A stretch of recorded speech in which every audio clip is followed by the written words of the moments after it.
Secretary of Veteran Affairs. Usually it is somebody from the cabinet that's picked for this.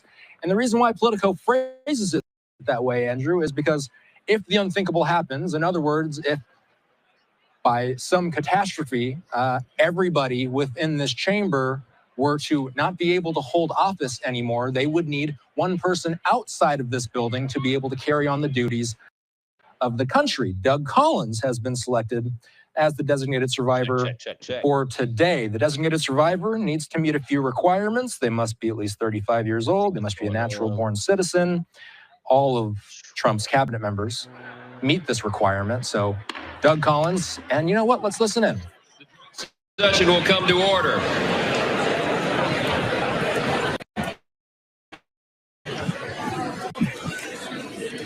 All right, they're getting to it. The chair appoints as members of the committee on the part of the House to escort the President of the United States into the chamber the following: the gentleman from Louisiana, Mr. Scalise; the gentleman from Minnesota, Mr. Emmer; the gentlewoman from Michigan, Mrs. McClain; the gentleman from North Carolina, Mr. Hudson; the gentleman from Pennsylvania, Mr. Reschenthaler; the gentleman from Utah, Mr. Moore; the gentlewoman from Indiana, Mrs. Houchin; the gentleman from Oklahoma, Mr. Hearn; the gentleman from New York, Mr. Jeffries; the gentlewoman from Massachusetts, Ms. Clark; the gentleman from California, Mr. Aguilar; the gentleman from California, Mr. Liu; the gentleman from Colorado, Mr. Nagoose; the gentlewoman from Washington, Ms. Delbene; the gentlewoman from Michigan, Mrs. Dingle. 40-something days. The President of the Senate, at the direction of that body, appoints the following senators as members of the committee on the part of the Senate to escort the President of the United States into the House chamber. The senator from South Dakota, Mr. Thune. The senator from Wyoming, Mr. Barrasso. The senator from Arkansas, Mr. Cotton. The senator from Oklahoma, Mr. Langford. The senator from West Virginia, Mrs. Capito. The senator from South Carolina, Mr. Scott. The senator from New York, Mr. Schumer. The senator from Illinois, Mr. Durbin. The senator from Minnesota, Ms. Klobuchar. The senator from New Jersey, Mr. Booker. The senator from Wisconsin, Ms. Baldwin. Not watching over here, watching somewhere. The members of the Escort Committee will exit the chamber through the lobby doors. Really figure out and understand what's going on with the country. There is a lot going on. America is not the same as it once was. So tap in. Let's see what's going on. Let me play the sound on this.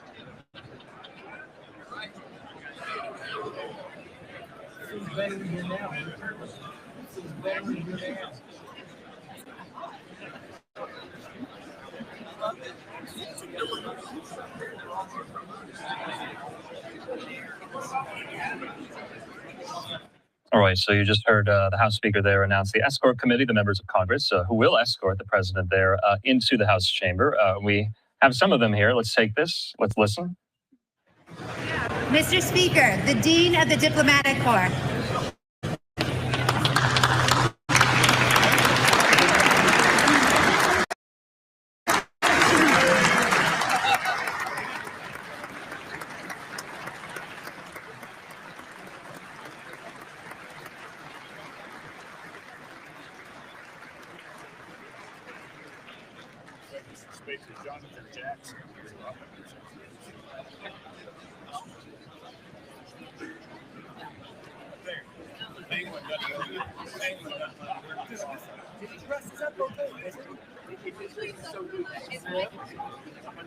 Yeah, let me know what you guys think. If you're in the comments at all, let me know what you think of the tariffs.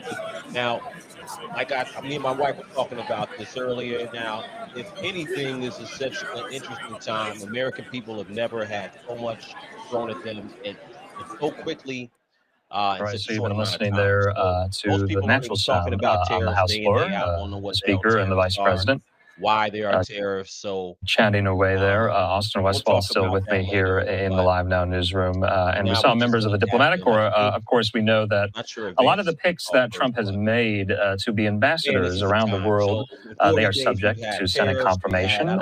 We have not gotten their confirmations just yet, although most of the president's cabinet, Austin, has been Senate confirmed. We're still waiting for two members. That's Elise Stefanik there. She's going to the UN upon Senate confirmation. confirmation. But And Lori Chavez Duremer, a former congresswoman herself, like Stefanik, going to the Labor Department. That confirmation hearing still to be scheduled here. All right, we have some more of these dignitaries coming into the chamber. Let's keep listening.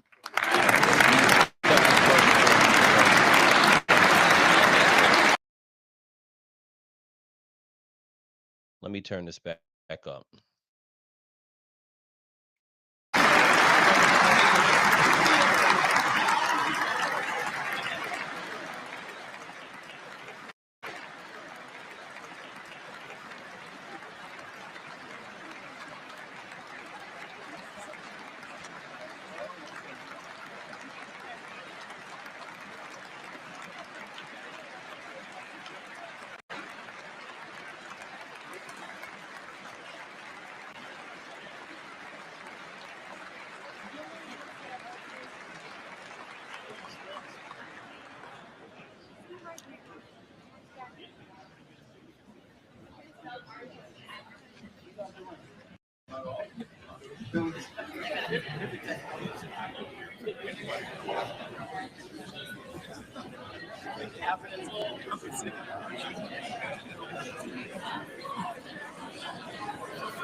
Okay, so we were just watching there. Members of the Supreme Court come into the chamber. Austin Westfall, that's always a key feature of any presidency is can and should a president appoint members of the Supreme Court if such a vacancy should arrive there. Of course, we know in Trump's first term, Austin, he got 3 Supreme Court vacancies here. We'll have to just wait and see whether or not he gets any in this second term.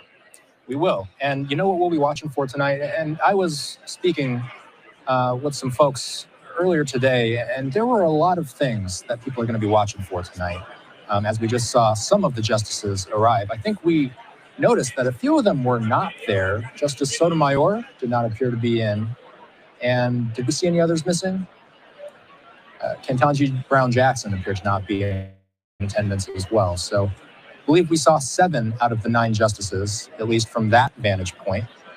We'll wait to see if we can perhaps hear of any statements from either of those 2 as to why they are not in attendance today. But of course, there's a handful of things that are on people's minds. I mean, there's an infinite amount of things that the president can talk about during this speech. But Andrew, I mean, what you and I have been covering these past few days so closely has been the Russia-Ukraine war, that contentious meeting between Vladimir Zelensky and President Trump and J.D. Vance in the Oval Office, tariffs and high prices. That's something that we'll wait and see how Trump discusses that in his speech tonight. We heard of retaliatory tariffs that are going to be implemented from Mexico, Canada, and China. Of course, at midnight this past midnight, just overnight here, we heard of the next round of tariffs coming into China, and then a 25% tax on imports from Canada and Mexico. So all 3 of those nations have announced retaliatory efforts. We'll see if Trump has a response to those retaliations. We're going to be talking about the shrinking government and Elon Musk, Andrew. I mean, that's something we're going to be watching for a lot. I mean, we had that poll up earlier today. We were asking the folks at home what they're most interested in hearing about tonight. And the Department of Government Efficiency is topping our poll. People want to know about Doge. They want to know how Doge is going to work and what Doge has planned for the incoming year. Yeah, that's right. Austin, sorry to interrupt there. We do have, remember, some of these excerpts of the president's remarks. He will address the tariff question. He will also address the high cost of eggs. He will say this in some of these remarks. He says, as you know, we inherited from the last administration an economic catastrophe and an inflation nightmare. He will say their policies drove up energy prices, pushed up the cost of groceries, and drove the necessities of life out of reach for millions of Americans. He will say we suffered the worst inflation in 48 years, or perhaps even in the history of our country. He will say, as president, I am fighting every day to reverse this damage and make America affordable again here. So to your point, the economy will be front and center. While we have this lull here, I think it's just worth putting this up yet again, Austin. Our poll question to so many of you watching, around 14,000 of you have already chimed in. The question we posed was, which issue would you like the president to focus on tonight? Tariffs, the war in Ukraine, border security, or Doge cuts? And an overwhelming number of you, more than half, want Doge cuts. Front and center, of course, Austin, Elon Musk is in the chamber. So please vote even more. You can scan that QR code or visit that URL there. Let's get back out to the chamber, Austin. So, one thing I wanted to mention, you might have noticed on the screen that we saw a number of elected leaders wearing pink. We're getting told that Democratic representatives are telling Time magazine pink is intended to signal protest of, quote, Trump's policies which are negatively impacting women and families. So if you see a large group of folks wearing pink, it's a protest. Let's talk about something that we're going to be following closely. Oh, and you know what? One more thing in the crowd to watch for. I read that Senator Bernie Moreno out of Ohio will be handing out U.S. flags to Republican senators ahead of President Trump's speech. So it's very possible we'll see a number of American flags waving in the crowd when we see these applause breaks during the speech itself. After the speech, Andrew, the big talker is going to be the Democrats' rebuttal. We're going to be listening for Alyssa Slotkin. She's the senator out of Michigan. You see some pink there. So again, we're hearing that that's an act of protest. And well, I was going to say, you mentioned that in that piece in Axios, Austin, that some of these Democrats will bring props, so to speak, to make their opinions heard. The House Freedom Caucus, remember, we were hearing from the chairman there, says that if there are any disruptions or interruptions or outbursts, that they will work to censure any of those Democrats there. And we have the First Lady, it looks like. Yes, and I'll read a little bit more of what we heard from Axios. Democrats were floating the idea of bringing props to Trump's speech, including anti-Trump signs, egg cartons to highlight the current costs of eggs, as well as pocket constitutions as the First Lady enters the chamber to an applause.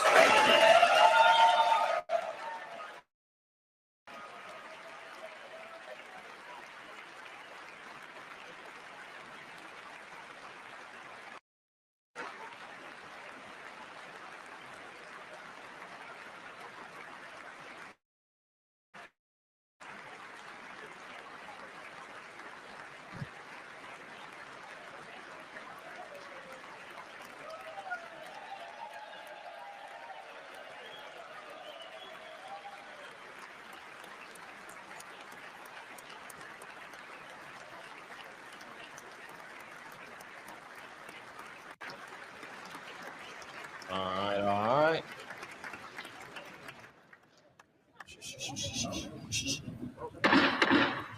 Mr. Speaker, the President's Cabinet.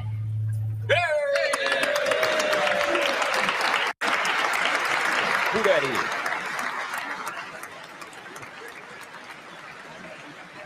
Oh, man. Oh, this is interesting, though. It's going to be an interesting night. Hopefully, a lot of questions get answered. Now, they were saying a minute ago the Democrats were going to go ahead and turn up, bring protest signs and all that. I think that would be a bad idea. Just a little crazy. So, let's see what happens.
While they're doing that, I'm gonna hop into another video.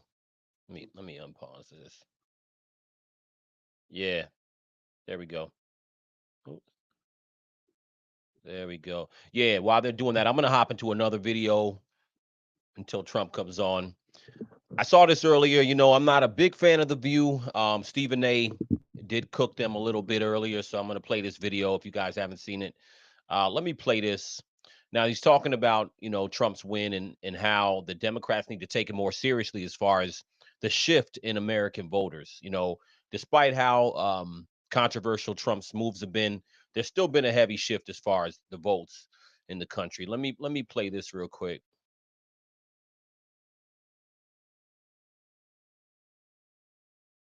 Yeah, let me go back over here. There we go.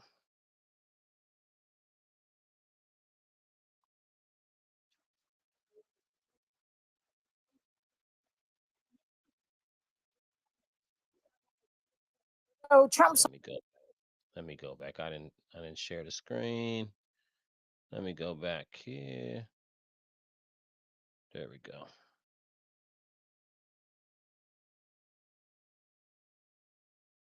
All right, there we go. So Trump's only been in office for 6 weeks. Seems like 6 years, doesn't it? Mm-hmm. And he's been going around with his cronies, so-called landslide and blowout win. But he won the popular vote by 1.5%, one of the smallest ever. And he won the general election by less than 50%. So what kind of mandate is this really? Well, it is a mandate, and I'm going to explain. Now, I like Stephen A. because Stephen A. is like, he actually voted for Kamala, and he's not, I think he's a closet Republican, to be honest with you, but I do like the fact that he's not scared. He's not scared and try to pander one way or the other. So he kind of says it how it is. So I say he's a moderate Democrat or a right-leaning or a left-leaning Republican, maybe, whatever. But point is, I did like this clip when he talked about the election, because I think this is the reality, you know, for people who are Democrats. This is definitely a reality. Explain why. And I don't mind the question, but let me be very clear. I'm no supporter of Trump. I'm a supporter of truth and the facts. And here's the facts. The man won every swing state. He increased in terms of his voter turnout in his favor from the standpoint of blacks, Latinos, and young voters. He increased his numbers in that regard from 2020. 89% of the counties shifted to the right. That's a mandate. We can sit up there and play around all we want to. In 2020, Trump didn't win the popular vote. He didn't win the electoral college vote. A matter of fact, the Republicans hadn't won the popular vote, if I remember correctly, since 2004.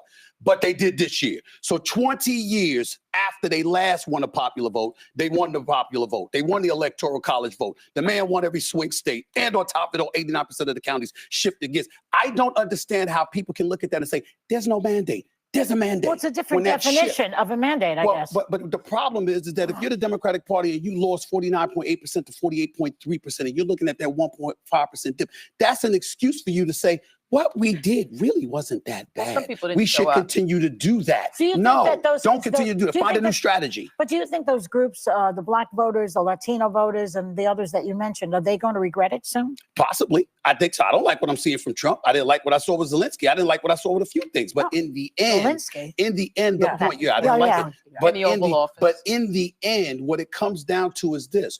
The American people, in their eyes, it wasn't about him. They were voting against what the Democrats were throwing in their direction. I don't only talk to Cuomo. I did interview Eric Adams. I did interview Minority Leader Hakeem Jeffries. I interviewed these. Listen, and this is a big problem countrywide, not just at the federal level, but all across the country.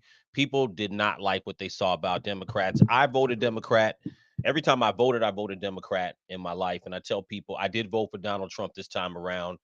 And a lot of it was because I didn't like what I've seen from Democrats for so long. So I think that even as crazy as this shift is, and as crazy as all the things that have happened, this whiplash that's happened in the past 40 days, I'm still at a point where I do believe America still needs a lot of repair. And I'm not sure the Democratic Party has the answers. So I think that's the shift we saw in the country. Let me dip back over. It looks like they're going to get started pretty soon on the address. I do want to make sure I'm watching that. So let me tap in right now.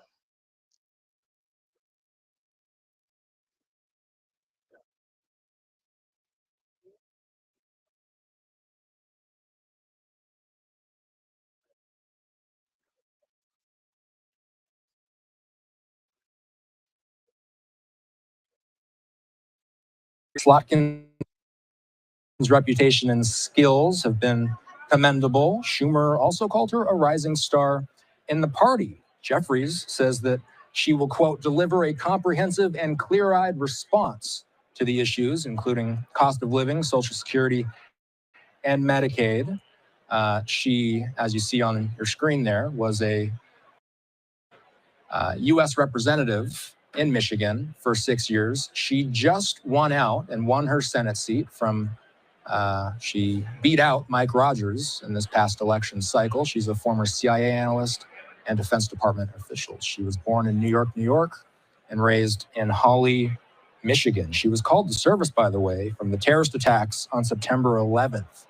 On Slotkin's second day of graduate school in New York City, it drove her career toward national security, and now she will be delivering the Democratic rebuttal, Andrew, to tonight's speech. Yeah, that's right. Just getting to the Senate. She's only been there a couple of months. Remember the outgoing retiring Senator, Debbie Stabenow. That was her seat. Slotkin beat Rogers for it. Remember, there's going to be an open Senate seat in Michigan in 2026 as well, Austin. And we'll see if Rogers takes another crack at it there with outgoing Senator Gary Peters. In the meantime here, you're still watching the House floor. We are waiting for President Trump's arrival into the chamber. Everyone seems to be set in place now. You're about to listen to the Sergeant at Arms there, and here we go. Mr. Speaker, the President of the United States.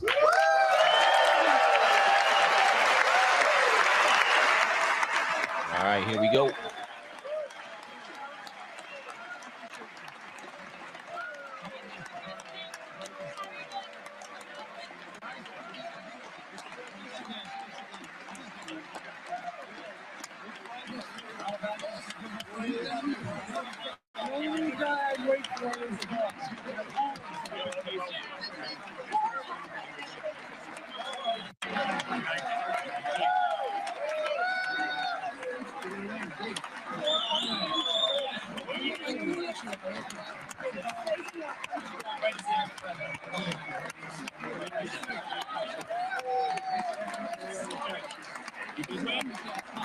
Mr. President.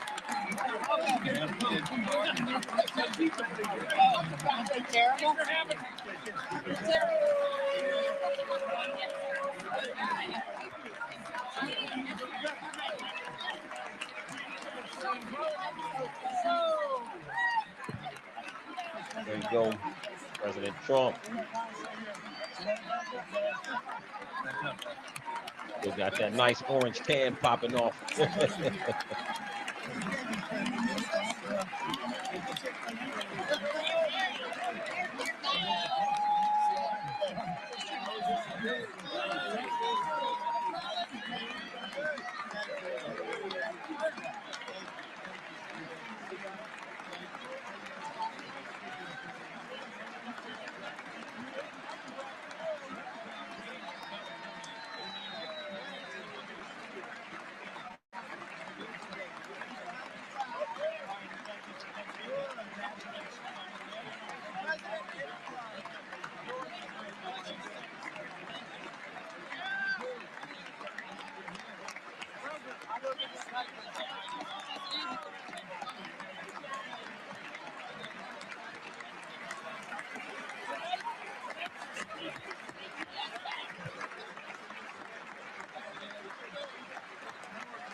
Thank you.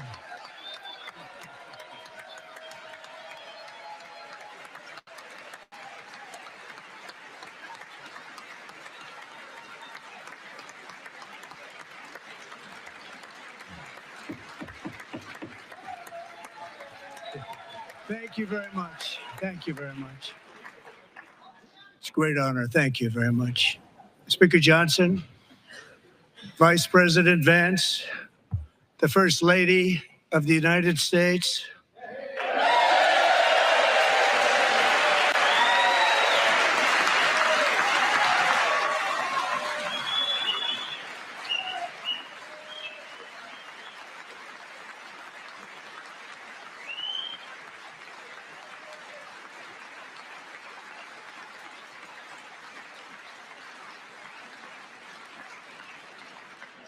members of the United States Congress, thank you very much. And to my fellow citizens, America is back.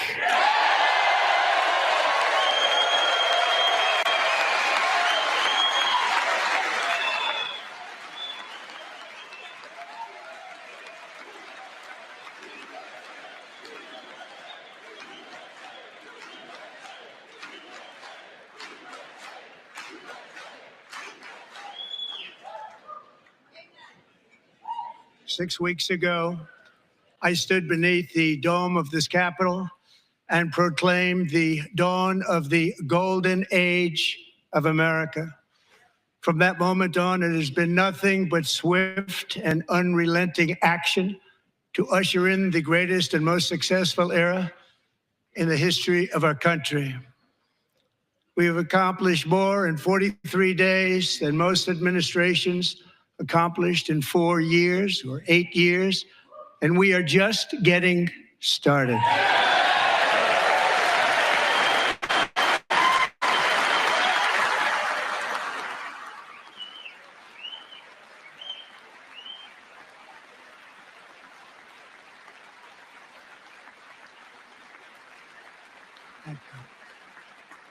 I return to this chamber tonight to report that America's momentum is back, our spirit is back, our pride is back, our confidence is back, and the American dream is surging bigger and better than ever before.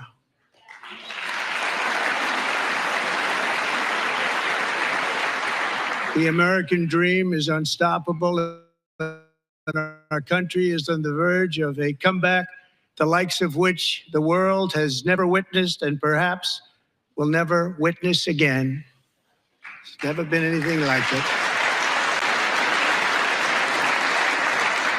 The presidential election of November 5th was a mandate like has not been seen in many decades.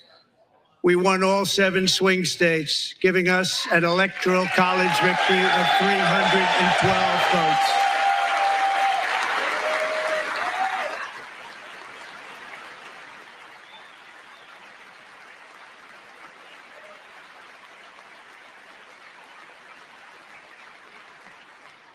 We won the popular vote by big numbers and won counties in our country.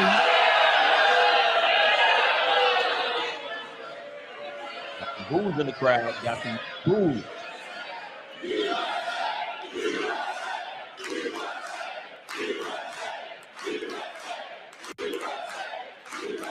It should be in. Hate to leave it.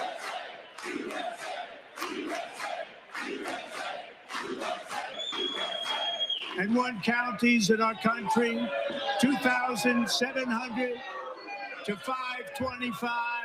Now the booing is just ignorant. On a map that reads almost completely red for Republican. The booing is just ignorant. Even if you disagree, come on, man. Now, for the first time in modern history, more Americans believe that our country is headed in the right direction than the wrong direction. In fact, it's an astonishing record, 27-point swing, the most ever.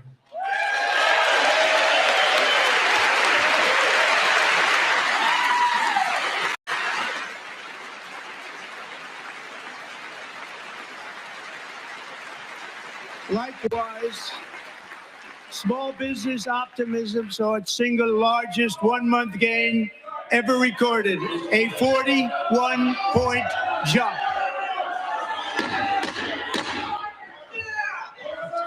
Members are directed to uphold and maintain decorum in the House and to cease any further disruptions. That's your warning.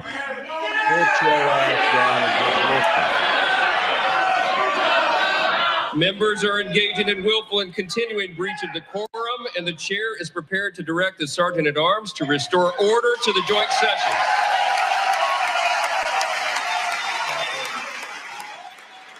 You gotta show some respect regardless, whether you agree or disagree.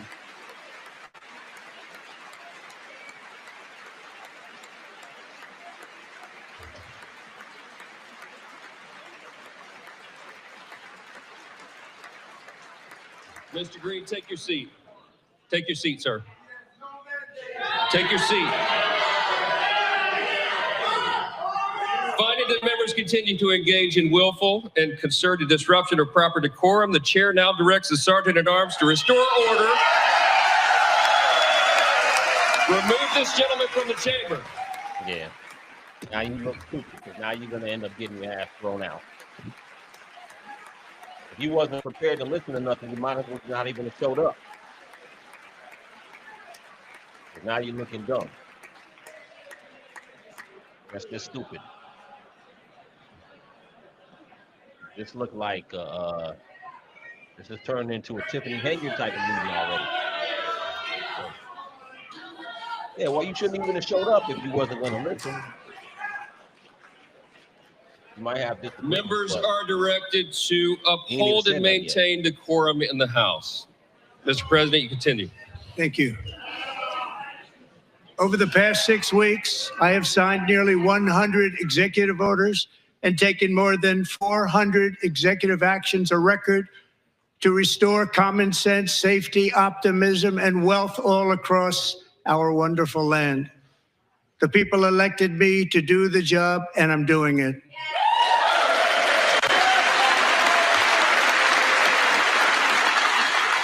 I support the executive orders. I think it's been over 100. My bad.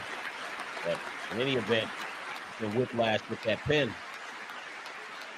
That pen ain't been resting. In fact, it has been stated by many that the first month of our presidency, it's our presidency, is the most successful in the history of our nation. By many. Now, I wouldn't go that far yet as far as the most successful, but if things pan out, it And could what be the makes most. it even more impressive is that, do you know who number 2 is? George Washington. How about that? How about that? I don't know about that list, but we'll take it. Within hours of taking the oath of office, I declared a national emergency on our southern border, and I deployed the U.S. military and Border Patrol to repel the invasion of our country. And what a job they've done. As a result, illegal border crossings last month were by far the lowest ever recorded, ever. You can't be mad at that. It's about 99%.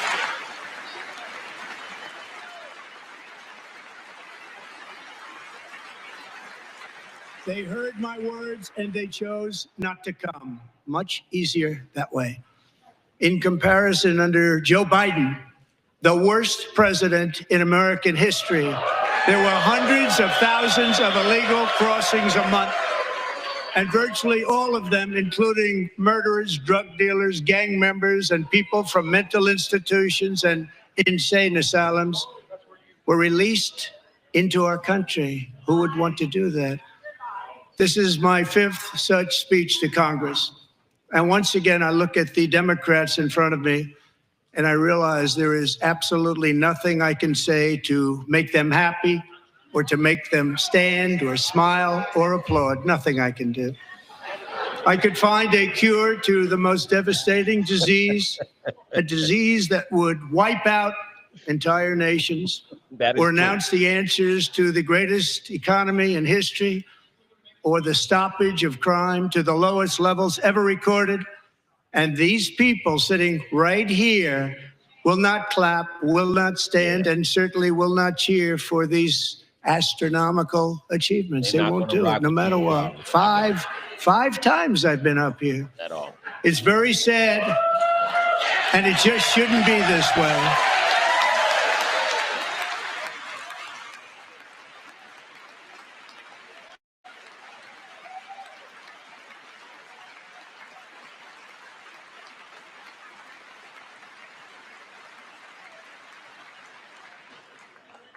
So Democrats sitting before me, for just this one night, why not join us in celebrating so many incredible wins for America? For the good of our nation, let's work together and let's truly make America great again.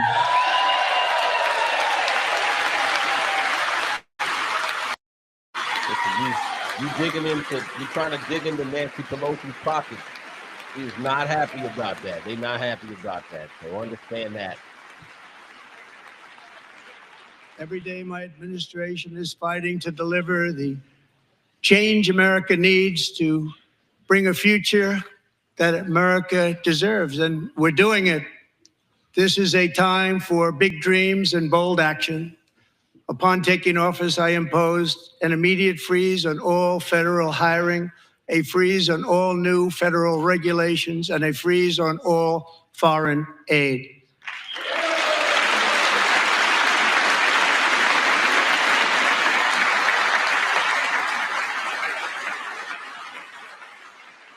I terminated the ridiculous Green New Scam.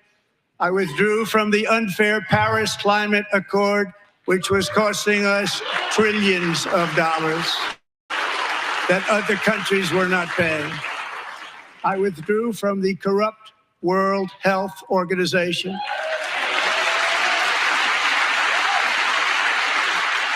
And I also withdrew from the anti-American UN Human Rights Council.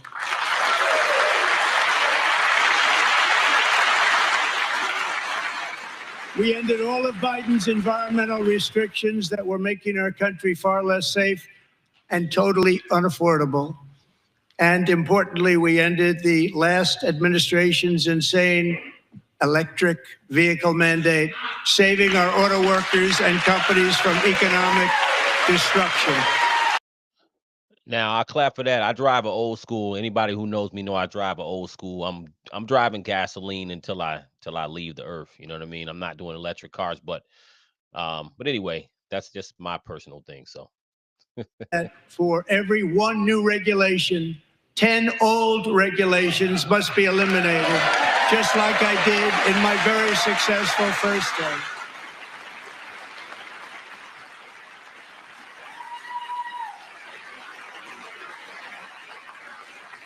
And in that first term, we set records on ending unnecessary rules and regulations like no other president had done before. We ordered all federal workers to return to the office they will either show up for work in person or be removed from their job. Now, you know they was mad about that.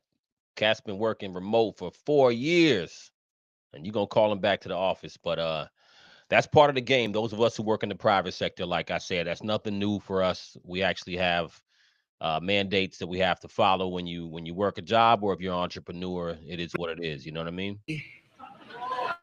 How did that work out? Not too good. Not too good.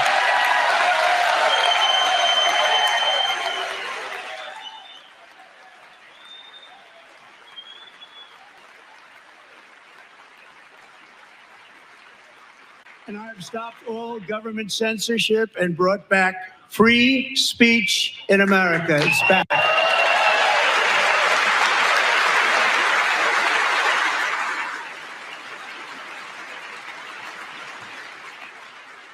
And 2 days ago, I signed an order making English the official language of the United States of America.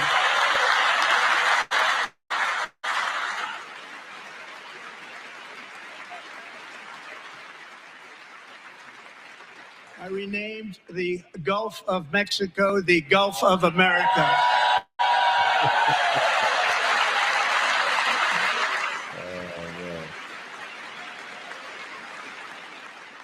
And likewise, I renamed for a great president, William McKinley, Mount McKinley again. Beautiful Alaska. We love Alaska. We've ended the tyranny of so-called diversity, equity, and inclusion policies all across the entire federal government and indeed the private sector and our military. And our country will be woke no longer.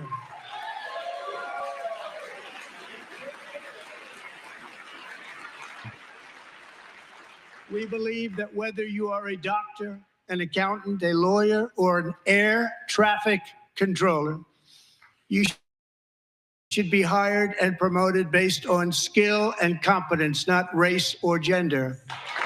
Very important. Please keep in mind, DEI benefited white women mostly, not black people. So I don't really care about DEI. And I hate the word woke, so we can get rid of that. But that's a whole nother story. Allowed us to do so. Thank you. Thank you very much. Thank you. We have removed the poison of critical race theory from our public schools, and I signed an order making it the official policy of the United States government that there are only two genders, male and female.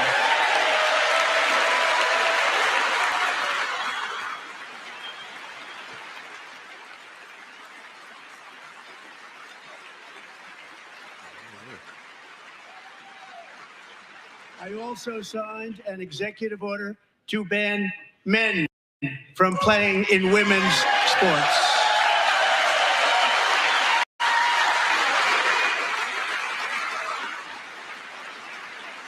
Now, that one could never even have been controversial. I don't even know why we needed to do an executive order for that. That's just normal. Was an all-star high school athlete, one of the best, preparing for a future in college sports. But when her girls' volleyball match was invaded by a male, he smashed the ball so hard in Peyton's face, causing traumatic brain injury, partially paralyzing her right side and ending her athletic career. It was a shot like she's never seen before. She's never seen anything like it.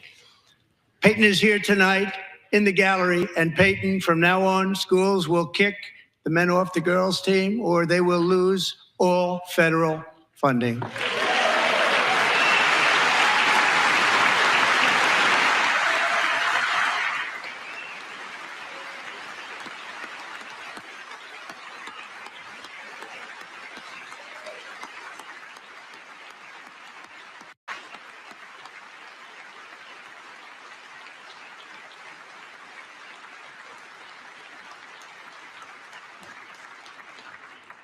And if you really want to see numbers, Just take a look at what happened in the women's boxing, weightlifting, track and field, swimming, or cycling, where a male recently finished a long-distance race 5 hours and 14 minutes ahead of a woman for a new record by 5 hours. Broke the record by 5 hours. It's demeaning for women, and it's very bad for our country. We're not going to put up with it any longer.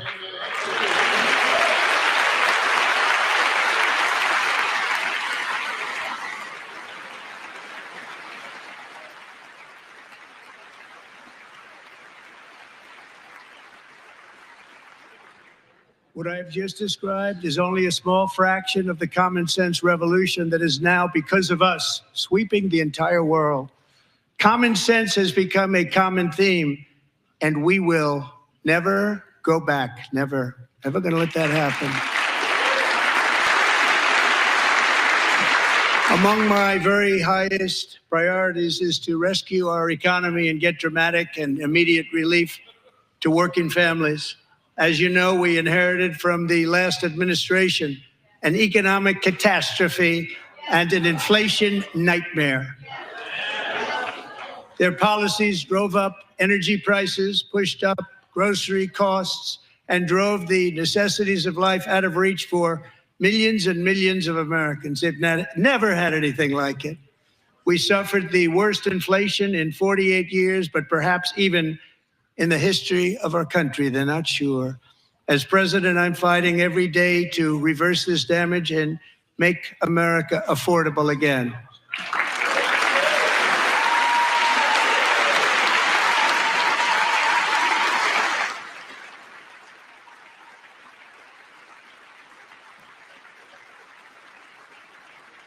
Joe Biden especially let the price of eggs get out of control. The egg price is out of control. And we're working hard to get it back down. Secretary, do a good job on that. You inherited a total mess from the previous administration. Do a good job.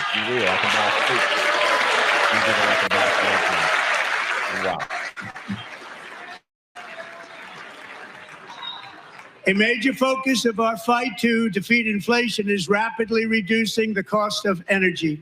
The previous administration cut the number of new oil and gas leases by 95%, slowed pipeline construction to a halt, and closed more than 100 power plants. We are opening up many of those power plants right now.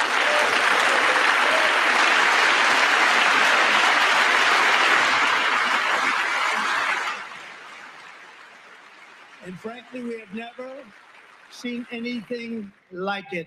That's why on my first day in office, I declared a national energy emergency. As you've heard me say many times, we have more liquid gold under our feet than any nation on earth, and by far. And now I fully authorize the most talented team ever assembled to go and get it. It's called Drill, Baby, Drill.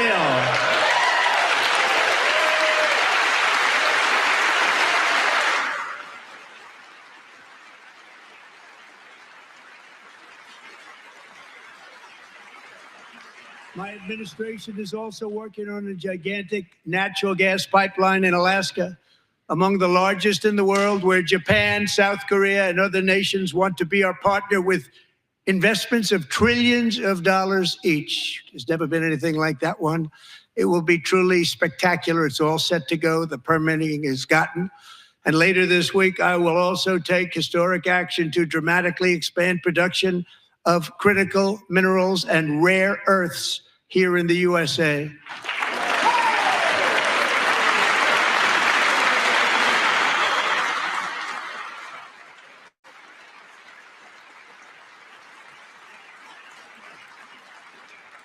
To further combat inflation, we will not only be reducing the cost of energy, but will be ending the flagrant waste of taxpayer dollars.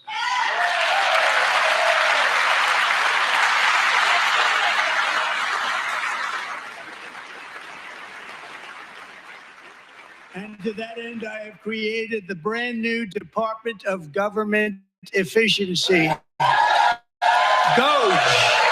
Perhaps you've heard of it. Perhaps.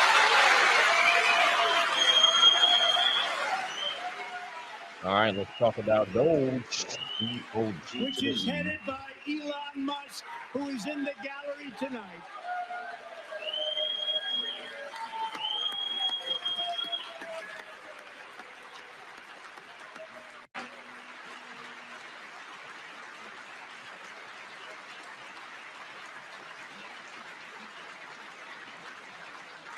Thank you, Elon. He's working very hard. He didn't need this.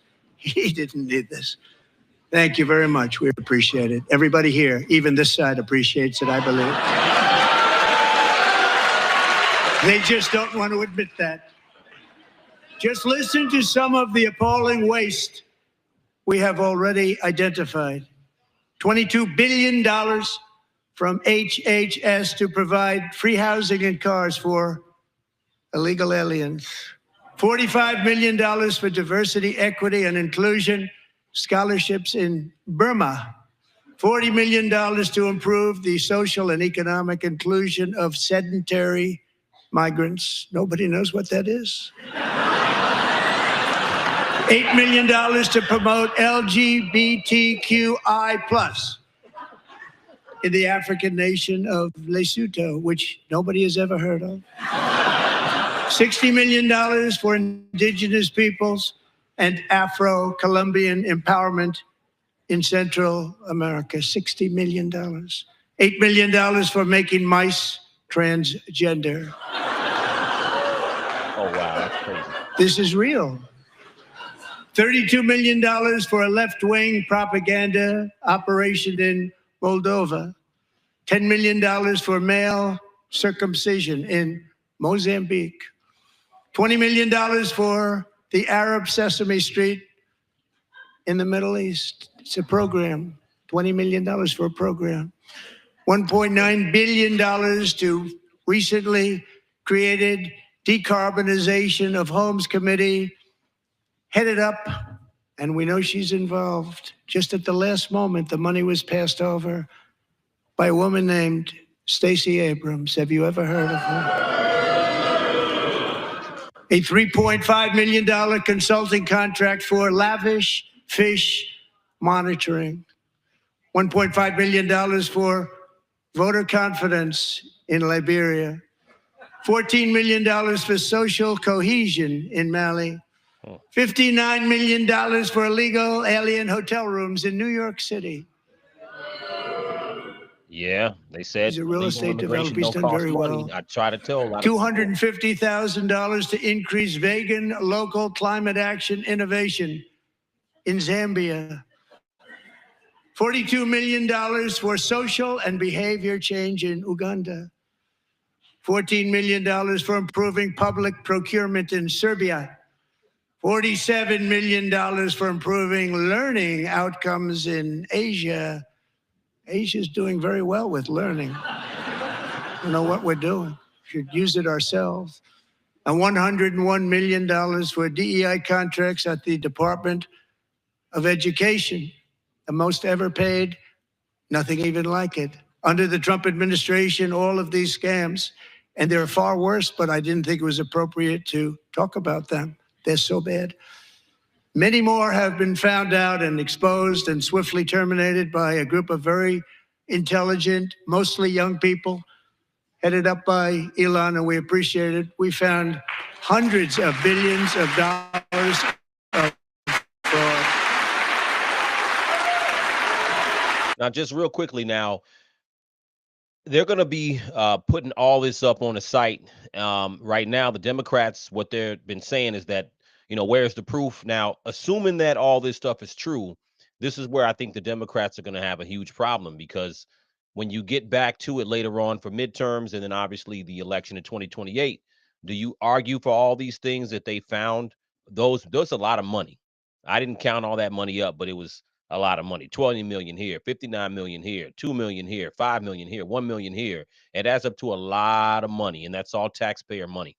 So something to think about. We're also identifying shocking levels of incompetence and probable fraud in the Social Security program for our seniors, and that our seniors and people that we love rely on. Believe it or not, government databases list 4.7 million Social Security members from people aged 100 to 109 years old. It lists 3.6 million people from ages 110 to 119. I don't know any of them. I know some people that are rather elderly, but not quite that elderly. 3.47 million people from ages 120 to 129. 3.9 million people from ages 130 to 139. 3.5 million people from ages 140 to 149. And money is being paid to many of them. And we're searching right now. In fact, Pam, good luck. Good luck. You're going to find it. But a lot of money is paid out to people because it just keeps getting paid and nobody does. And it really hurts Nobody says anything. Social Security and hurts our country. 1.3 million people from ages 150 to 159 and over 130,000 people, according to the Social Security databases, are age over 160 years old. We have a healthier country than I thought, Bobby. Now, the Democrats on one side are putting up signs saying false. So what happens if we find out it's true? Because we have to assume then that Doge is just making this up then, you know? So we'll see. But again, if it's true, what do you say? Ages of 220 and 229. One person between the age of 240 and 249, and one person is listed at 360 years of age. More than 100 years. More than 100 years older than our country. But we're going to find out where that money's going. And it's not going to be pretty. By slashing all of the fraud, waste, and theft we can find, we will defeat inflation, bring down mortgage rates, lower car payments and grocery prices, protect our seniors, and put more money in the pockets of American families.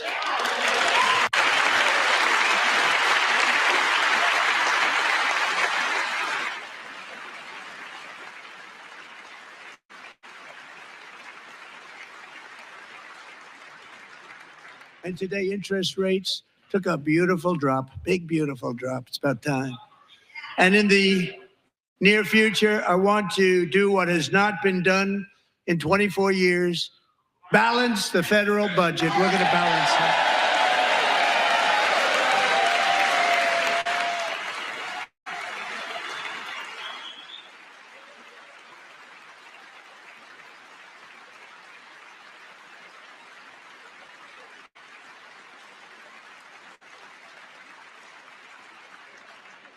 With that goal in mind, we have developed in great detail what we are calling the Gold Card, which goes on sale very, very soon.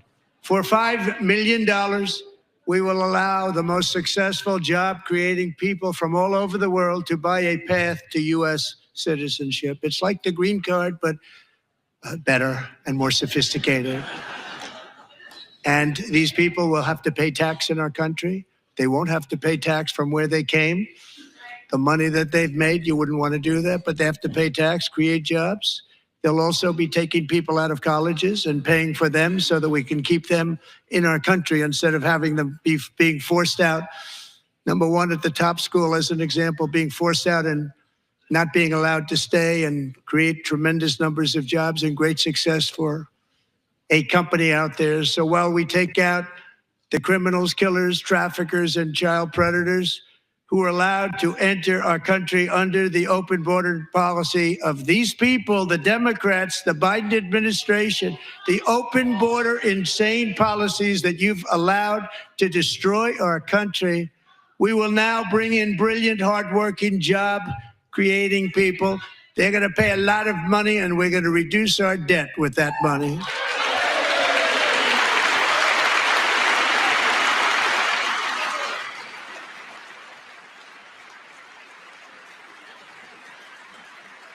Americans have given us a mandate for bold and profound change.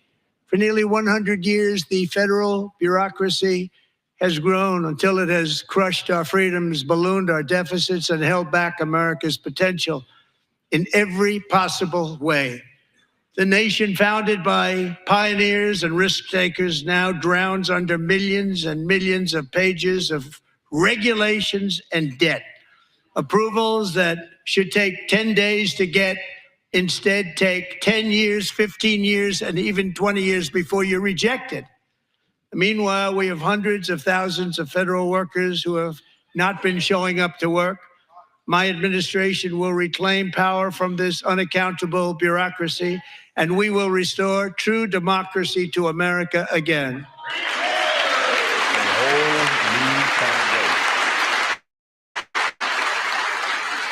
Only kind of day.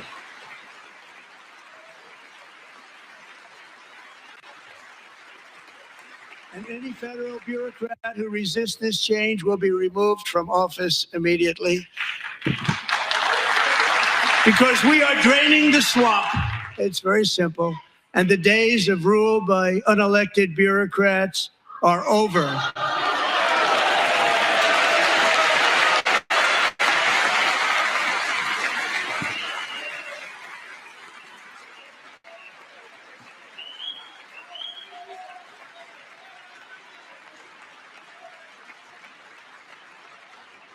And the next phase of our plan to deliver the greatest economy in history is for this Congress to pass tax cuts for everybody. They're in there. They're waiting for you to vote. And I'm sure that the people on my right, I don't mean the Republican right, but my right here, I'm sure you're going to vote for those tax cuts, because otherwise I don't believe the people will ever vote you into office. So I'm doing you a big favor by telling you that. But I know this group is going to be voting for the tax.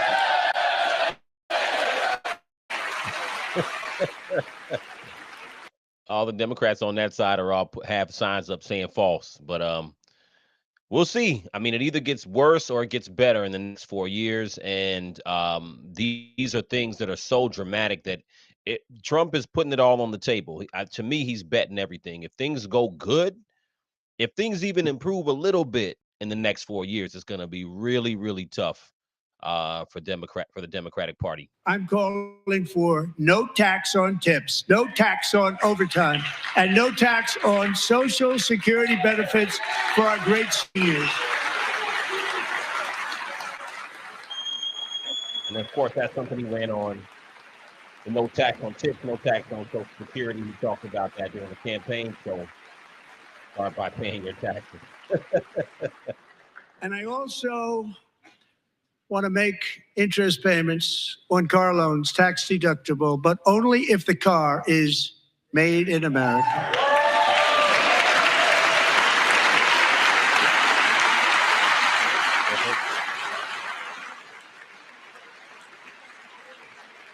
And by the way, we're going to have growth in the auto industry like nobody's ever seen. Plants are opening up all over the place. Deals are being made. Never seen. That's a combination of the election win and tariffs. It's a beautiful word, isn't it? That, along with our other policies, will allow our auto industry to absolutely boom. It's going to boom.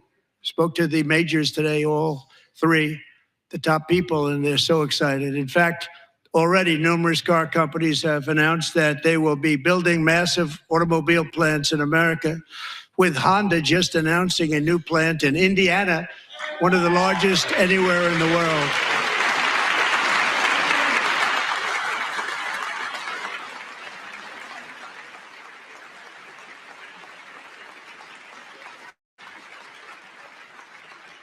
And this has taken place since our great victory on November 5th, a date which will hopefully go down as one of the most important in the history of our country.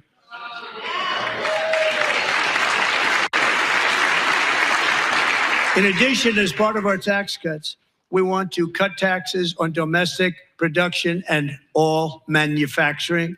And just as we did before, we will provide 100% expensing. It will be retroactive to January 20th, 2025, And it was one of the main reasons why our tax cuts were so successful in our first term, giving us the most successful economy in the history of our country. First term. We had a great first term.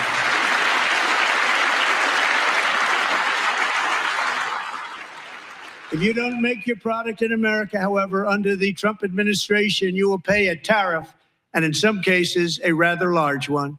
Other countries have used tariffs against us for decades, and now it's our turn to start using them against those other countries. On average, the European Union, China, Brazil, India, Mexico, and Canada, have you heard of them? And countless other nations charge us tremendously higher tariffs than we charge them. It's very unfair. India charges us auto tariffs higher than 100%. China's average tariff on our products is twice what we charge them. And South Korea's average tariff is 4 times higher. Think of that, 4 times higher. Americans don't know a lot of this. Militarily and in so many other ways to South Korea, but that's what happens.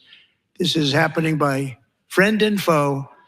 This system is not fair to the United States and never was. And so on April 2nd, I wanted to make it April 1st, but I didn't want to be accused of April Fool's Day. That's not, just one day was cost us a lot of money. But we're going to do it in April. I'm a very superstitious person. April 2nd, reciprocal tariffs kick in. And whatever they tariff us, other countries, we will tariff them. That's reciprocal, back and forth. Whatever they tax us, we will tax them. If they do non-monetary tariffs.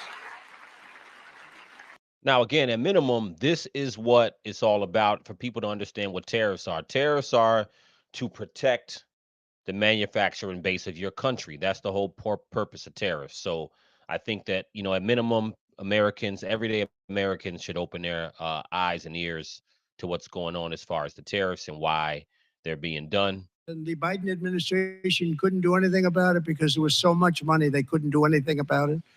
We have been ripped off for decades by nearly every country on earth, and we will not let that happen any longer.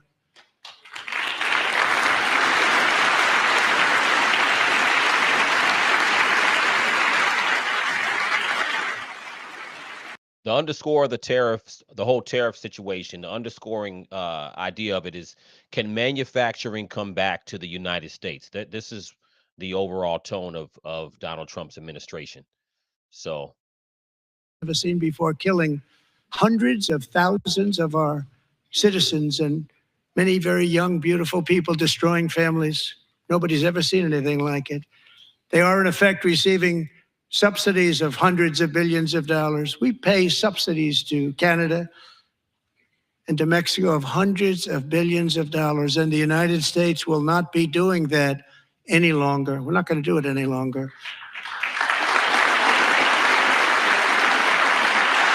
Thanks to our America First policies we're putting into place, we have had $1.7 trillion of new investment in America in just the past few weeks.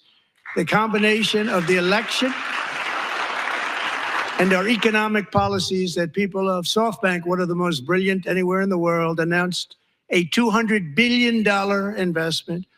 OpenAI and Oracle, Larry Ellison, announced $500 billion investment, which they wouldn't have done if Kamala had won. Apple announced $500 billion investment. Tim Cook called me. He said, I cannot spend it fast enough. It's going to be much higher than that, I believe. They'll be building their plants here instead of in China. And just yesterday, Taiwan Semiconductor, the biggest in the world, most powerful in the world, has a tremendous amount, 97% of the market, announced a $165 billion investment to build the most powerful chips on earth right here in the USA. listen, you can't, at the end of the day, like them or not like them, those are big things for Apple, Taiwan chip maker. These are big deals. auto plants. These are big, big deals, and it means something to put it in America. We just aren't used to it. We haven't seen that in a long time. And it doesn't mean a thing. They take our money and they don't spend it. All that meant to them, we're giving them no money. All that was important to them was they didn't want to pay the tariff. So they came and they're building, and many other companies are coming. We don't have to give them money. We just want to protect our businesses and our people. And they will come because they won't have to pay tariffs if they build in America. So it's very amazing. You should get rid of the CHIP Act, and whatever's left over, Mr. Speaker, you should use it to reduce debt or any other reason you want to.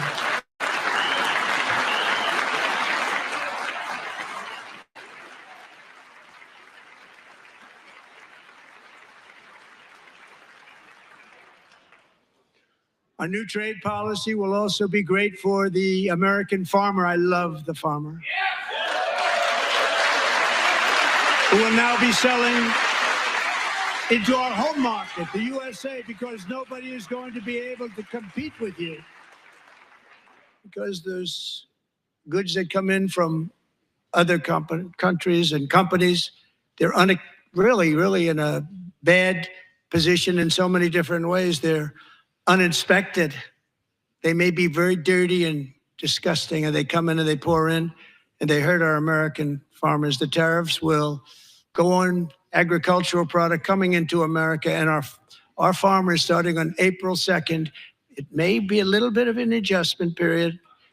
We had that before when I made the deal with China, $50 billion of purchases, and I said, just bear with me, and they did. They did.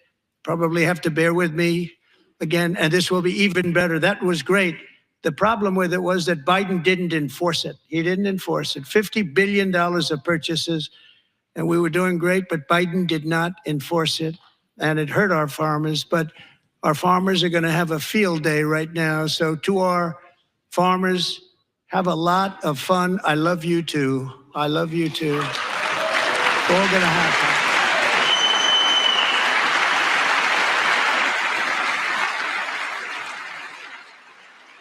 And I have also imposed a 25% tariff on foreign aluminum, copper, lumber, and steel, because if we don't have, as an example, steel and lots of other things, we don't have a military, and frankly, we just won't have a country very long. Here today is a proud American steelworker, fantastic person from Decatur, Alabama, Jeff Denard. Has been working at the same steel plant for 27 years in a job that has allowed him to serve as the captain of his local volunteer fire department, raise 7 children with his beautiful wife, Nicole, and over the years provide a loving home for more than 40 foster children. So great, Jeff.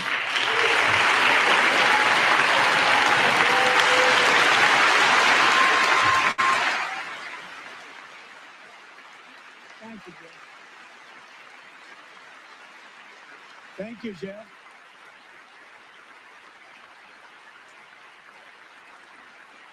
Stories like Jeff's remind us that tariffs are not just about protecting American jobs.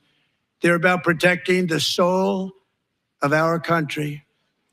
Tariffs are about making America rich again and making America great again, and it's happening, and it will happen rather quickly. There'll be a little disturbance, but we're okay with that. It won't be much. No, you're not. Oh. And look where Biden took us. Very low, the lowest we've ever been. Jeff, I want to thank you very much. And I also want to recognize another person who has devoted herself to foster care community. She works so hard on it. A very loving person, our magnificent First Lady of the United States.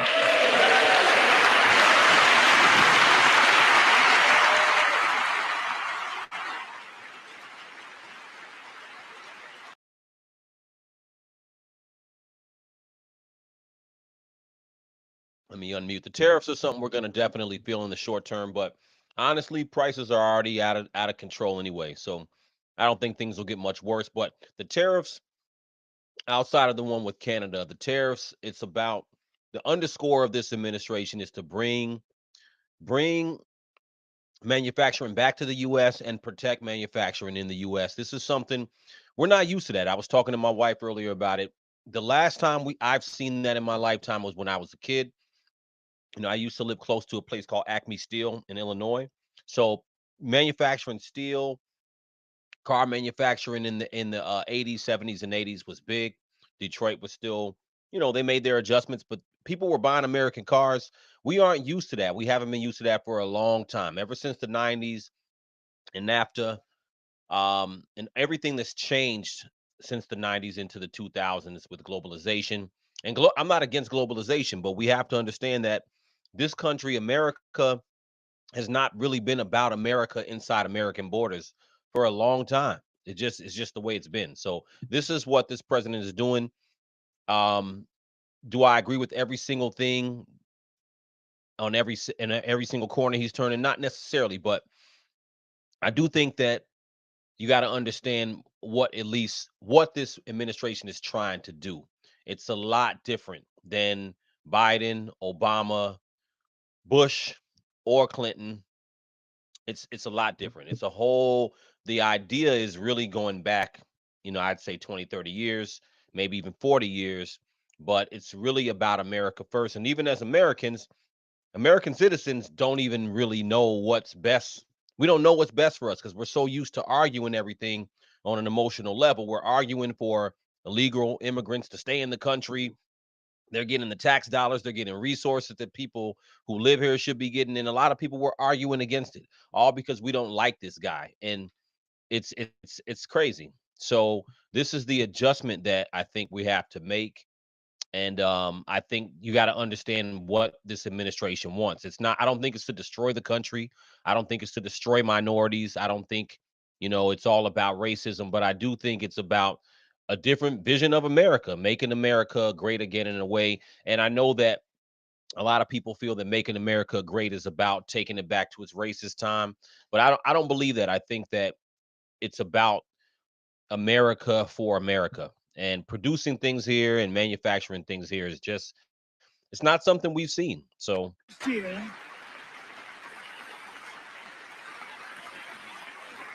a brilliant 22-year-old nursing student named Lakin Riley, the best in her class, admired by everybody, went out for a jog on the campus of the University of Georgia. That morning, Lakin was viciously attacked, assaulted, beaten, brutalized, and horrifically murdered. Lakin was stolen from us by a savage illegal alien gang member who was arrested while trespassing across Biden's open southern border and then set loose into the United States under the heartless policies of that failed administration. It was indeed a failed administration. He had then been arrested and released in a Democrat-run sanctuary city, a disaster, before ending the life of this beautiful young angel.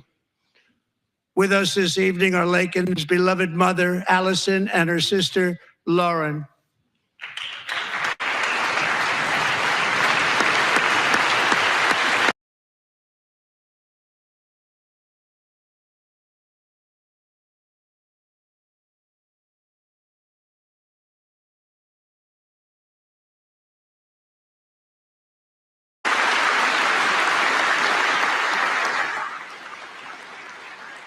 Last year, I told Lakin's grieving parents that we would ensure their daughter would not have died in vain. That's why the very first bill I signed into law as your 47th president mandates the detention of all dangerous criminal aliens who threaten public safety. It's a very strong, powerful act.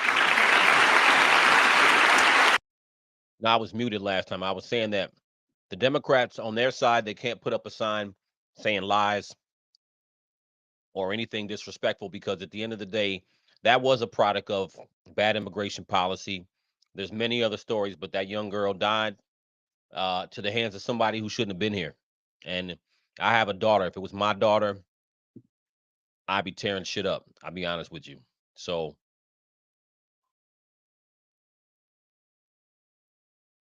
let me play this.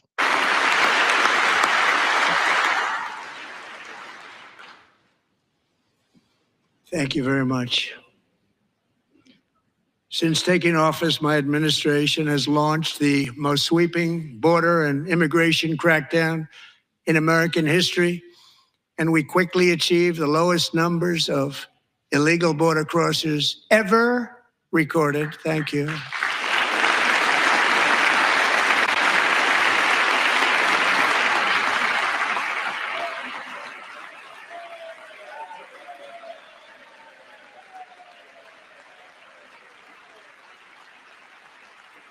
The media and our friends in the Democrat Party kept saying we needed new legislation. We must have legislation to secure the border.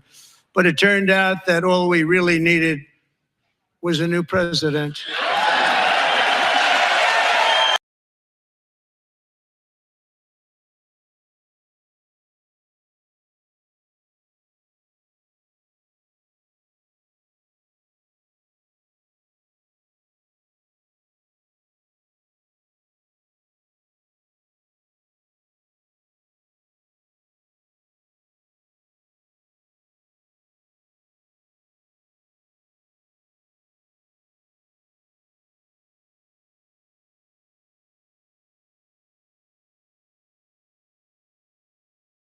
Field, Ohio, buckled under the weight of the migrant occupation and corruption seen before. Beautiful towns destroyed. Now, just as I promised in my inaugural address, we are achieving the great liberation of America. Ask Brandon Johnson in Chicago, who's trying so hard to make sure he takes care of all the illegal migrants rather than dealing with his own citizens. Ask Brandon Johnson about his 7% approval rating. 7% as a mayor. Might as well be nothing. Beautiful woman. Last June, Alexis's 12-year-old daughter, her precious Jocelyn, walked to a nearby convenience store. She was kidnapped, tied up, assaulted for 2 hours under a bridge, and horrifically murdered. Arrested and charged with this heinous crime are 2 illegal alien monsters from Venezuela, released into America by the last administration through their ridiculous open border.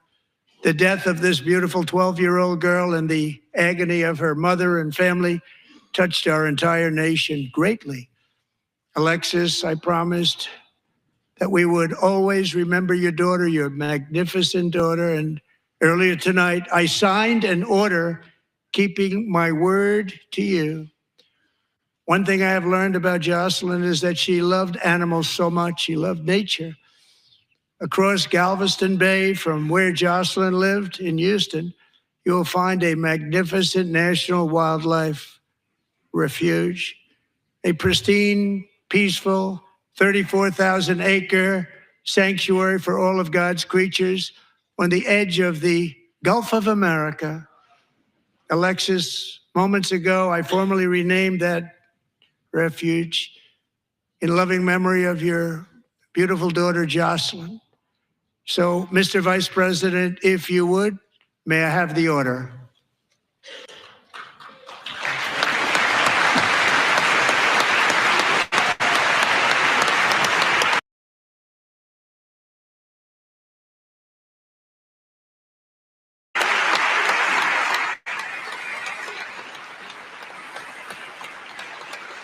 I know everybody loves to hate Trump, but that's positive work right there.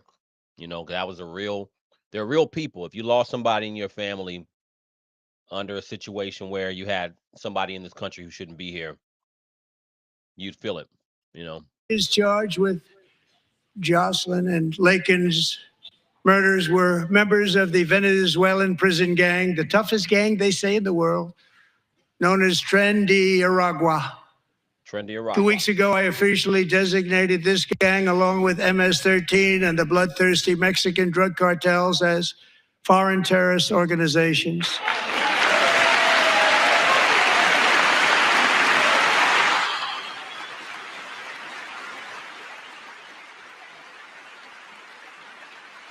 As they should. They made the Black Panthers a terrorist organization. So and the Black Panthers sure as hell wasn't doing nothing crazy like that. So that's all right with me. Good for them. Countless thousands of these terrorists were welcomed into the U.S. by the Biden administration.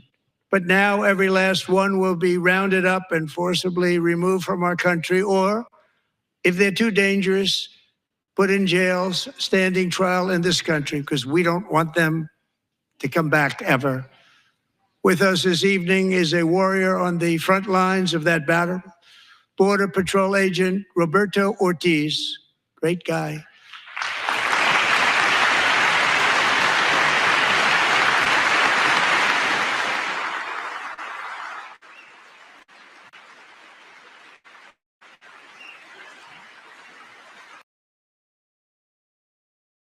This is good work. This is the work that the Biden administration should have been trying to do. If the Biden administration had been trying to do any of this during those 4 years, rather than ignoring immigration, they may have had a chance to win. But ignoring a problem like this doesn't work. Cartel Island doesn't sound too nice to me. When heavily armed gunmen started shooting at them, Roberto saw that his partner was totally exposed, at great danger, and he leapt into action, returning fire and providing crucial seconds for his fellow agent to seek safety, just barely.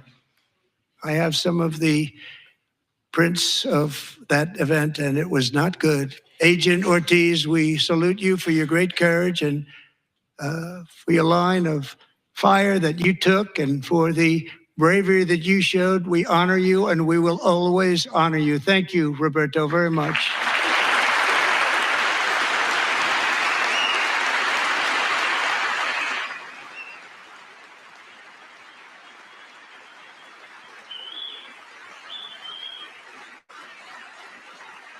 So for those of you who say immigration wasn't an issue and it's not a real issue during the Biden administration, then everything Donald Trump is saying right now is just made up, right?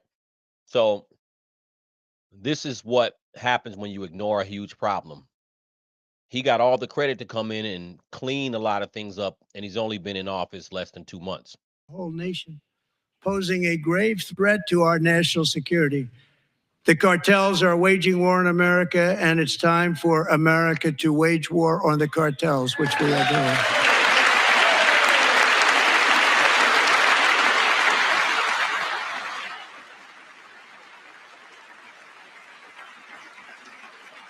Five nights ago, Mexican authorities, because of our tariff policies being imposed on them, think of this, handed over to us 29 of the biggest cartel leaders in their country. That has never happened before. They want to make us happy. First time ever.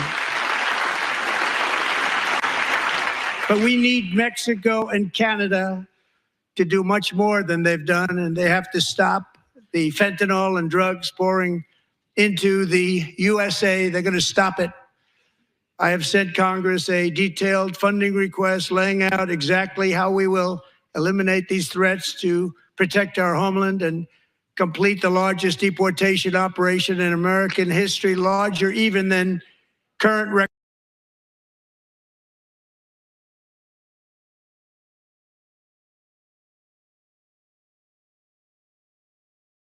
Think about this for a second. People complained about Republicans and said, hey, Ronald Reagan, the war on drugs was BS, which I believe, and they let a lot of drugs in the country.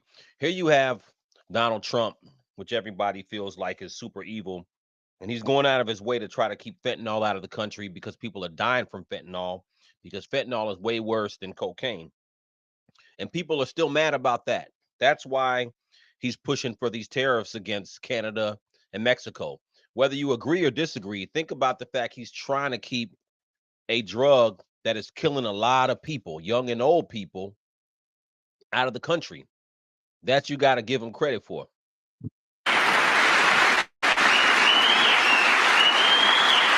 In recent years, our justice system has been turned upside down by radical left lunatics.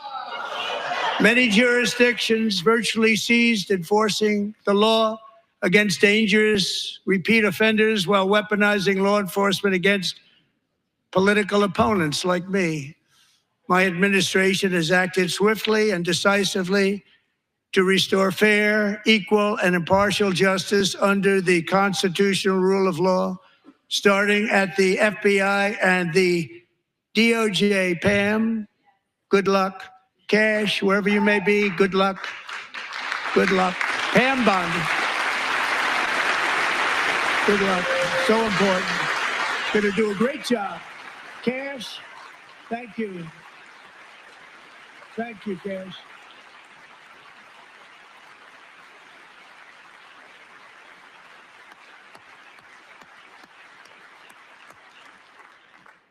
They've already started very strong. They're going to do a fantastic job. You're going to be very proud of them. We're also once again giving our police officers the support, protection, and respect they so dearly deserve. They have to get it. They have such a hard, dangerous job, but we're going to make it less dangerous. The problem is the bad guys don't respect the law, but they're starting to respect it, and they soon will respect it. This also includes our great fire departments throughout the country. Our firemen and women are unbelievable people, and we'll never forget them. And besides that, they voted for me in record numbers, so I have no choice.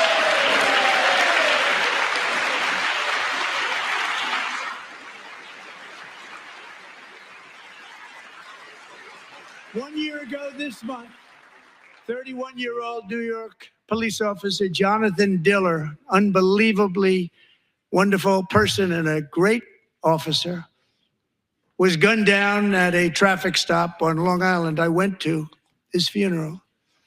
The vicious criminal charged with his murder had 21 prior arrests, and they were rough arrests, too. He was a real bad one. The thug in the seat next to him had 14 prior arrests and went by the name of Killer. He was Killer. He killed other people, they say, a lot of them. I attended Officer Diller's service, and when I met his wife and one-year-old son, Ryan, it was very inspirational, actually. His widow's name is Stephanie, and she is here tonight. Stephanie, thank you very much, Stephanie. Thank you very much.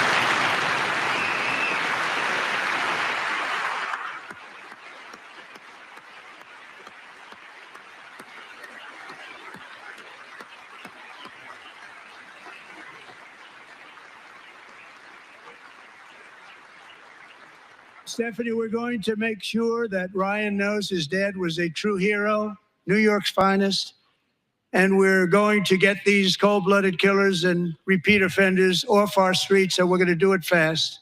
Got to stop it. They get out with 28 arrests. They push people into subway trains. They hit people over the head, back of the head with baseball bats. We got to get them out of here. I've already signed an executive order requiring a mandatory death penalty for anyone who murders a police officer. And tonight I'm asking Congress to pass that policy into permanent law.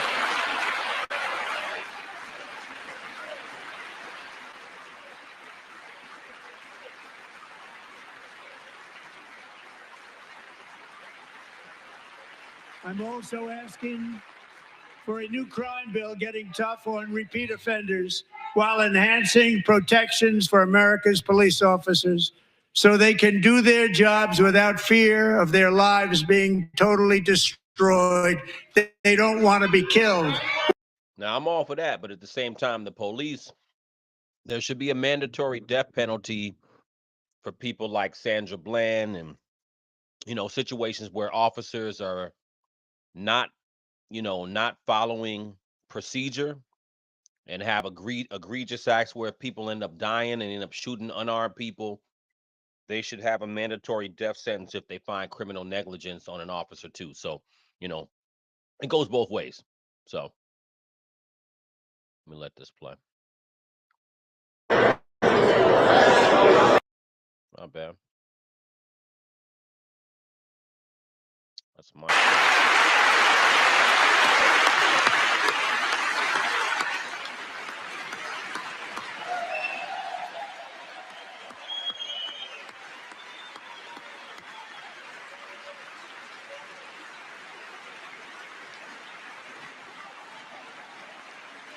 Wait a minute.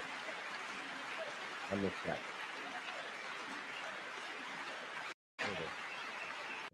I'm also asking for a new crime bill getting tough on repeat offenders while enhancing protections for America's police officers so they can do their jobs without fear of their lives being totally destroyed.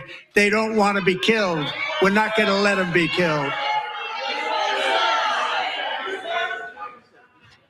Joining us in the gallery tonight is a young man who truly loves our police. His name is DJ Daniel. He is 13 years old, and he has always dreamed of becoming a police officer.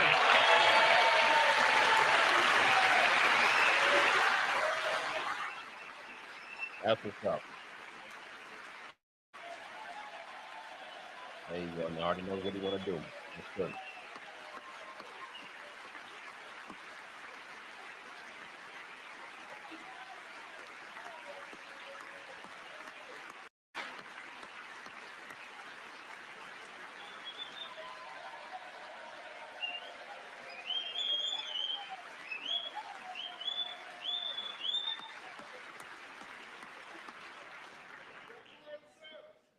But in 2018, DJ was diagnosed with brain cancer. The doctors gave him 5 months at most to live. That was more than 6 years ago.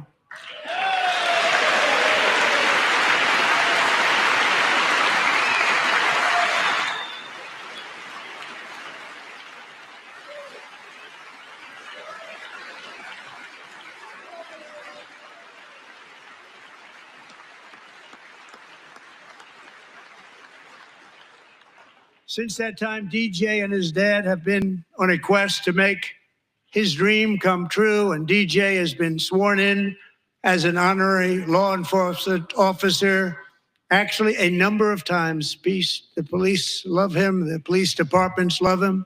And tonight, DJ, we're going to do you the biggest honor of them all. I am asking our new Secret Service Director, Sean Curran, to officially make you an agent of the United States Secret Service.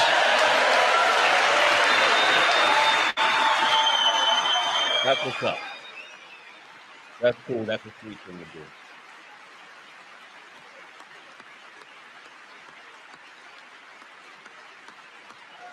do. That's sweet. That's a sweet thing to do, man. Nothing negative about that. Not a thing negative about that.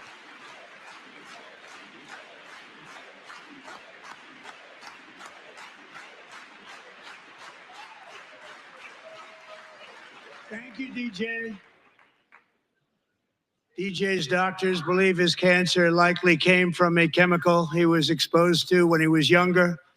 Since 1975, rates of child cancer have increased by more than 40%. Reversing this trend is one of the top priorities for our new presidential commission to make America healthy again, chaired by our new Secretary of Health and Human Services, Robert F. Kennedy, Jr.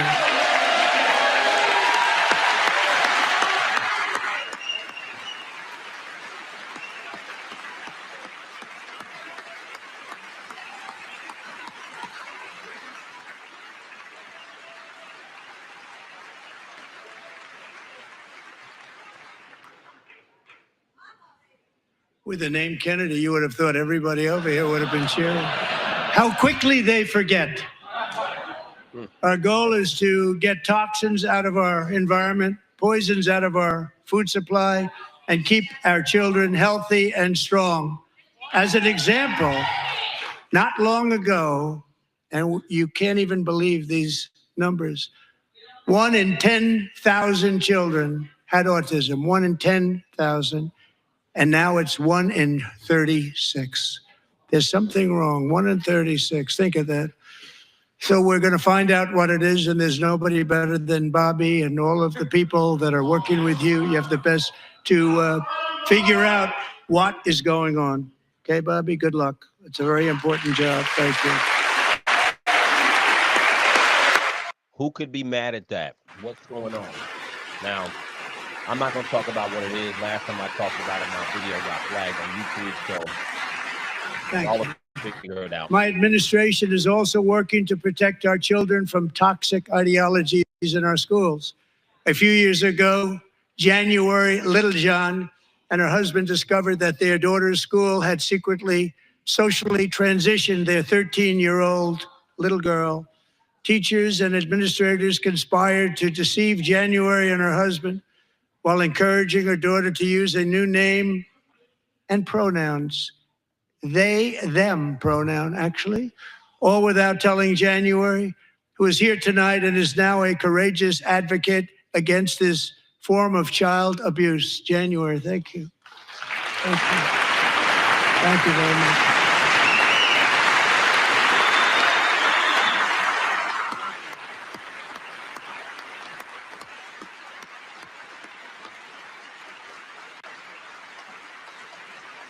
Thank you. Stories like this are why, shortly after taking office, I signed an executive order banning public schools from indoctrinating our children with transgender ideology.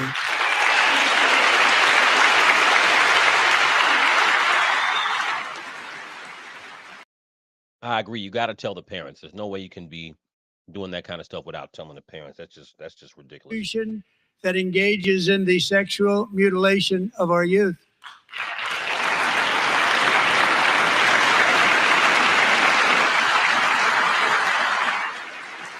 And now I want Congress to pass a bill permanently banning and criminalizing sex changes on children and forever ending the lie that any child is trapped in the wrong body. This is a big lie.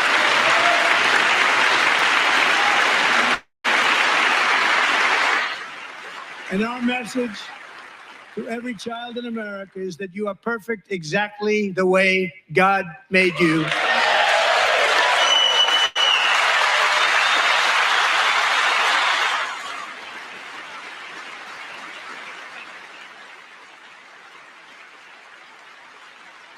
Because we're getting wokeness out of our schools and out of our military, and it's already out, and it's out of our society. We don't want it. Man, woke got hijacked. Woke used to mean something totally different, but it's gone. Anyway. And we feel so much better for it, don't we? Don't we feel better? In the Black community, we used to say, stay woke. We were saying that before. And I don't know how woke got hijacked by everything else, but woke got nothing to do with sex changes, but I digress. Secretary of Defense, congratulations.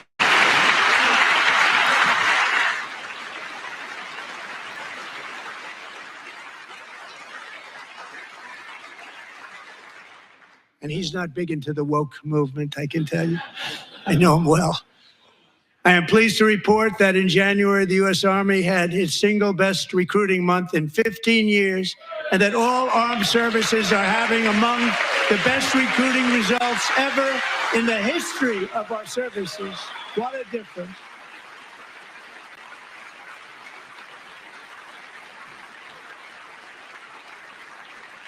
And you know, it was just a few months ago where the results were exactly the opposite. We couldn't recruit anywhere. We couldn't recruit. Now we're having the best results just about that we've ever had. What a tremendous turnaround. It's really a beautiful thing to see. People love our country again. It's very simple. They love our country and they love being in our military again. So it's a great thing. And thank you very much. Great job. Thank you.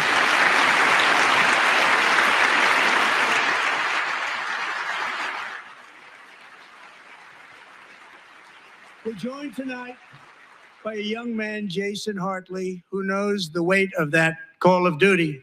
Jason's father, grandfather, and great-grandfather all wore the uniform. Jason tragically lost his dad, who was also a Los Angeles County Sheriff's deputy when he was just a boy, and now he wants to carry on the family legacy of service.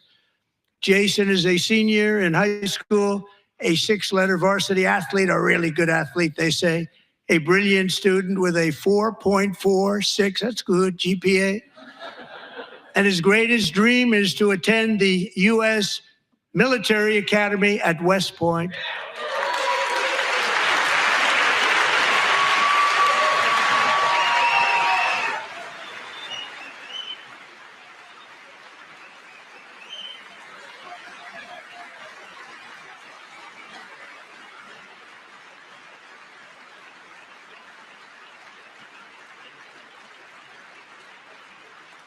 And Jason, that's a very big deal getting in. That's a hard one to get into. But I'm pleased to inform you that your application has been accepted.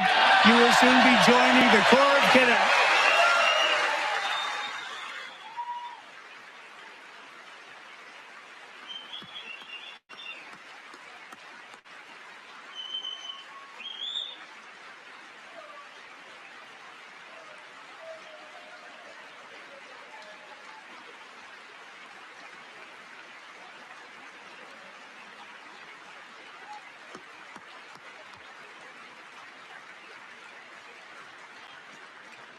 Thank you. Jason, you're going to be on the long gray line, Jason. As Commander-in-Chief, my focus is on building the most powerful military of the future. As a first step, I'm asking Congress to fund a state-of-the-art Golden Dome missile defense shield to protect our homeland, all made in the USA.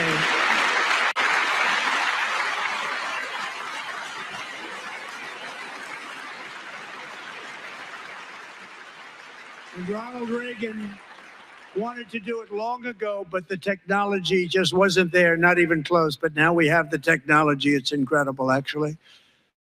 And other places they have it. Israel.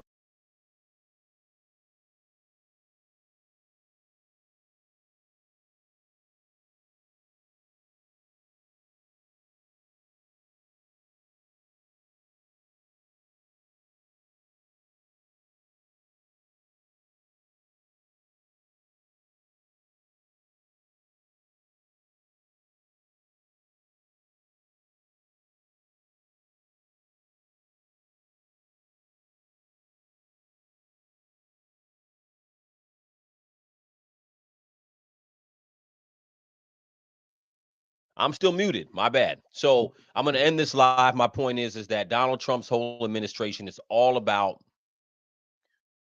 preserving, or not even preserving, but bringing things back to America, producing, manufacturing in America when it comes to energy, products, services, military, anything that we need. He wants to make it about America. The tariffs, right now, he's using it as a bargaining tool or a negotiation tool, if you will, with Canada and Mexico. But outside of that, talking about the reciprocal tariffs with every other country, it's really about, focusing on and protecting American manufacturing. So the question is, can manufacturing come back to this country the way it once was? It won't come back in 4 years. I think it'll take a lot of time. But if that's something that America wants, we might have to suffer in the short term to make it for the long term, But I think that that's the biggest thing about his administration. I think in order to understand what he's doing, you don't have to agree with it, but in order to understand it, he's doing something that no administration has really done in a long time. We don't typically have administrations that are truly America first. I haven't seen it in my lifetime, to be honest with you. We had good presidents. I like Barack Obama. I wasn't crazy about Biden, but I like Barack Obama. Bush was a whole nother story. Clinton, I liked, but it's all about the era and time that they were presidents, but we haven't had even Clinton. Clinton was a great president. He was not a radically left, far left president as far as his views and policies, but no president has really said we're going to make America first. We've been in globalization for the better part of 40 years now, and China is not the China it was in the 80s, by no stretch. So Donald Trump is all about America first. And if you don't understand that and you can't fathom that, you're probably going to think everything he's doing is insane. So, but I think that it's interesting as American citizens, because we are fighting. A lot of people are fighting for things that are against America first. They're fighting against tax dollars going places rather than tax dollars staying here. it's an odd thing for me to understand, but the only thing I can come to for people who are angry about Donald Trump is that they either hate him because they feel like he's racist, or they hate him because they feel like, he wants to destroy the country along with Elon, or they hate him because they feel like he wants to give tax breaks to the rich, which is a typical thing everybody says about Republicans. But I don't believe any of that. When you listen to him speak and you listen to what he talked about over this last hour, a lot of it is just focused around America first. We can agree or disagree, but I think we have to agree on the premise of what this administration is about. And if you're not America first, then I don't really know. Maybe there's nothing to talk about there as far as a discourse back and forth. But I think it's really interesting. This president, this administration has done something that most administrations just won't do. And a lot of the things that they've done will typically get you hated. You know what I'm saying? And a lot of people don't have the balls to do the things that are needed to be done. And Donald Trump, I don't think he cares whether he's liked or not. And sometimes that's a good thing, for the country. It's a good thing to think about what's best for your country. So, nonetheless, that's what's going on. I'm going to end this live. Anybody who watched it, I appreciate it. If you're not already subscribed, consider hitting the subscribe button and like button. Crucial Convo. I'm out of here.